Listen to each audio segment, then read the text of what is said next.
undang-undang pers itu sebagian sudah obsolete, sudah ketinggalan.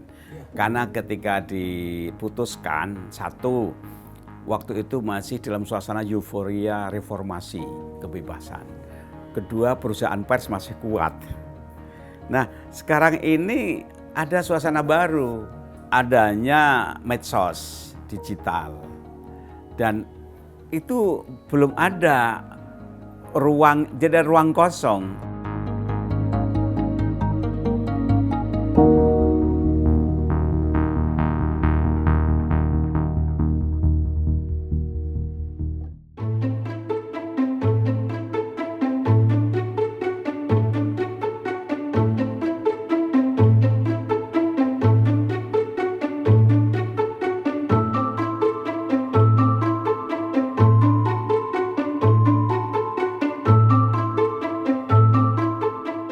Satu, ini berkaitan dengan perkembangan demografi.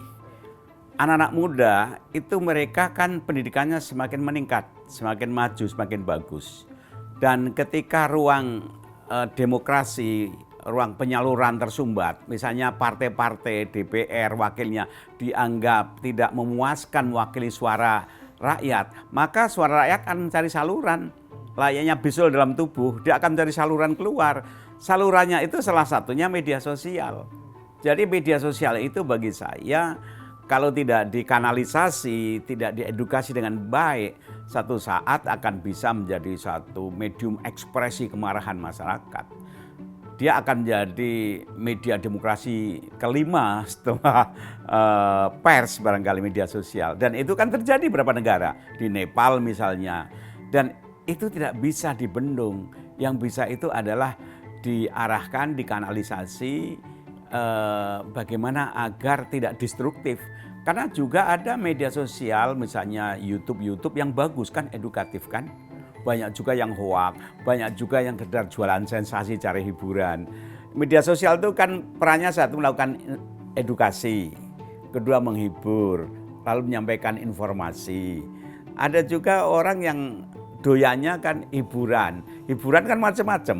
Hiburan yang ya masih rasional, wajar, tapi ada hiburan yang mungkin tidak berkualitas, yang cenderung pornografi. Ini semua kan ada apa ya, supply dan marketnya dan demand-nya itu semuanya ada.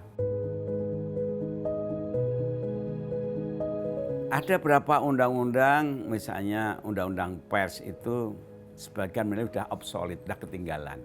Karena ketika diputuskan, satu, waktu itu masih dalam suasana euforia reformasi, kebebasan. Kedua, perusahaan pers masih kuat. Nah, sekarang ini ada suasana baru, adanya medsos digital. Dan itu belum ada jadi ruang kosong, peraturannya bagaimana belum ada. Apakah itu bagian dari jurnalistik atau bukan, itu kan masih kosong. Padahal di antara mereka itu memproduk berita, edukasi, opini yang tak ubahnya itu kerja jurnalistik. Nah, ini juga masih kosong ruangnya. Apakah itu masuk penyiaran? Tidak juga, jadi ini hal yang baru.